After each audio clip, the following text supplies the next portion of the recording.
አንድ አስደንጋጭ የስነ ልቦና እውነት ልንገርህ። አንዲት ሴት ስላንተ የመጀመሪያውንና እጅግ ወሳኙን ውሳኔ የምትወስነው ቃላቶችህን ሰምታ ሳይሆን የሰውነትን ቋንቋ አይታ ነው። አብዛኛው ወንድ ሴትን ልጅ ለመሳብ የሚለፋው የሚያወራቸውን ቃላት በማስዋብ አስቂ ለመሆን በመሞከር ወይም ደግሞ የገንዘብ አቅሙን ለማሳየት በመጣር ነው። ነገር ግን በዝግመተ ለውጥ ስነ ልቦና እና በሰው ልጅ የባህሪ ጥናት መሰረት ሴቶች ሳያውቁት በድብቁ አእምሯቸው ደረጃ የሚሳቡበት ትልቁ ነገር የወንዱ ያልተነገረ የሰውነት ምልክት ነው።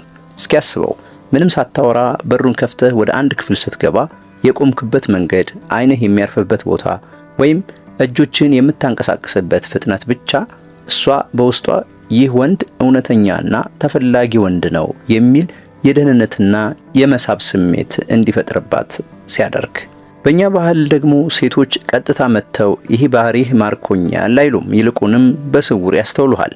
ዛሬ በዚህ ቪዲዮ ሴቶች በድብቅ እጅግ የሚወዷቸው ነገር ግን 99 በመቶ ወንዶች በጭራሽ የማያስተውሏቸውን 4 ወሳኝ የሰውነት ቋንቋዎች በጥልቀት እናያለን።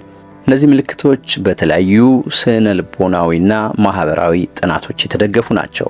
ስልክን ሳይለንት አድርግ፣ ማስታወሻን ያዝ፣ ምክንያቱም ከዚህ ቪዲዮ በኋላ የምትቆምበትና የምትራመድበት መንገድ ሙሉ በሙሉ ይለወጣል።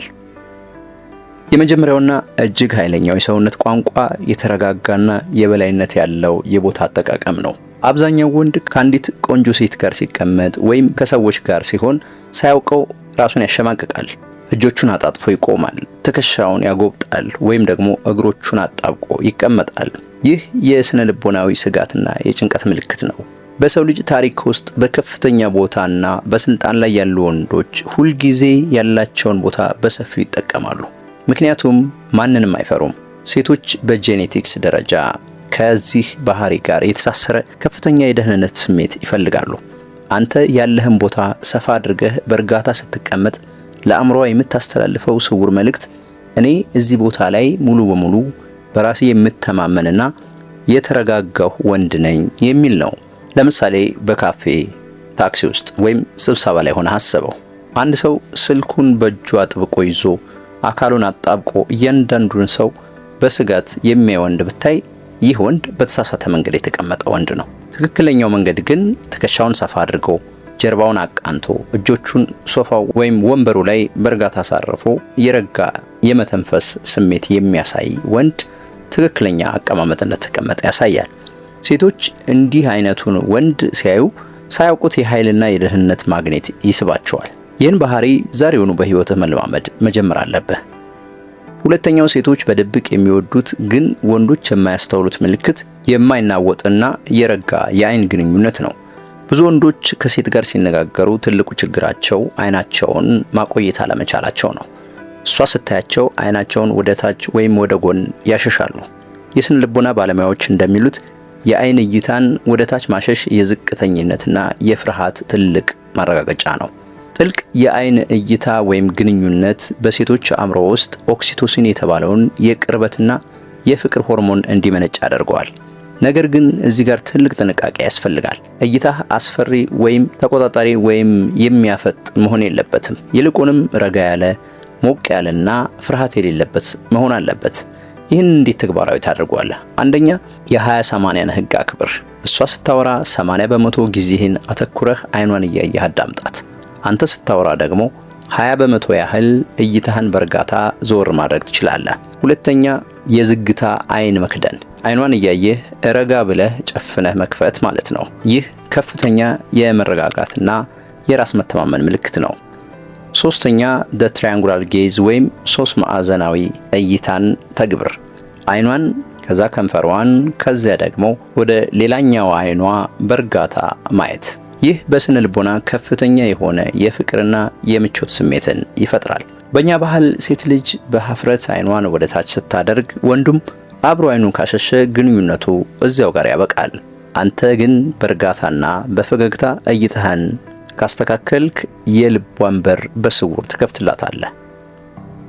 ሶስተኛውና እጅግ ድንቅ የሆነው የሰውነት ቋንቋ ቁጥጥር ያለውና የዘገየ እንቅስቃሴ የሚባለው ነው። አንድ ወንድ ተጨንቋል ወይም በራሱ አይተማመንም የሚባለው መቼ እንደሆነ ታውቃለህ?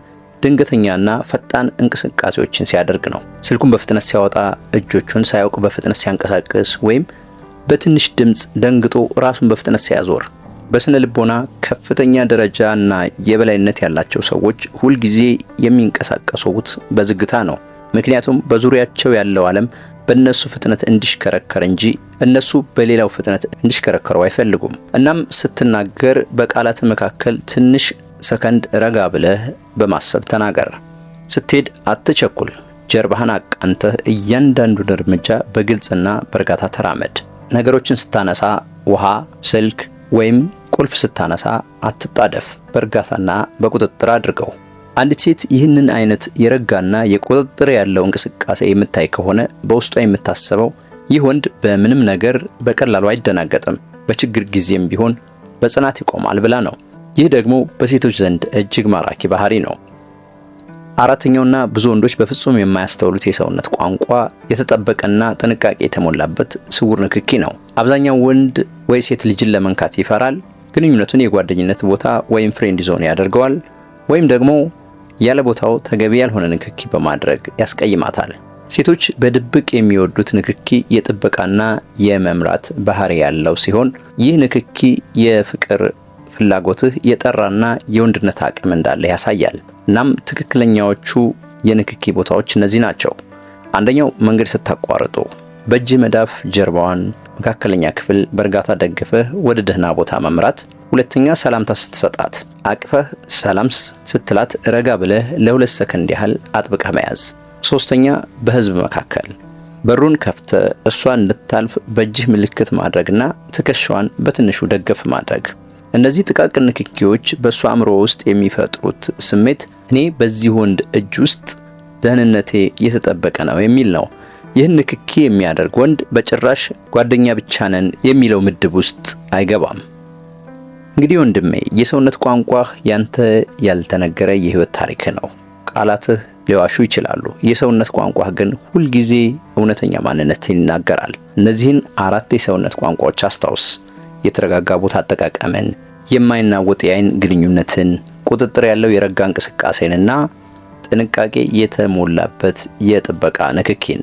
እነዚህን በዕለት ተዕለት ህይወት ውስጥ ስትተገብራቸው ሴቶች ብቻ ሳይሆኑ ሙሉ ማህበረሰቡ እንደ እውነተኛና አክብሮት ያለው ወንድ ማየት ይጀምራል። ይህ ቪዲዮ አዲስ ዕውቀትና ጥንካሬ ከሰጠህ ላይክ ማድረጉ እንዳትረሳ፣ ለጓደኞችም ሼር አድርግላቸው። በመጨረሻም በአስተያየት መስጫው ላይ ከነዚህ 4 የሰውነት ቋንቋዎች ውስጥ አንተ ሳታስበው የምትተገብረው ወይም ማሻሻል ያለብህ የትኛውን ነው? በኮሜንት መስጫ ላይ ንገረኝ። ለተጨማሪ የስነ ልቦና የሰውነት ቋንቋና የወንድነት ጥቃት ትምህርቶች ቻናሉን ሰብስክራይብ ማድረጉ እንዳትረሳ። በሚቀጥለው ቪዲዮ እስከምንገናኝ ድረስ ሰላም።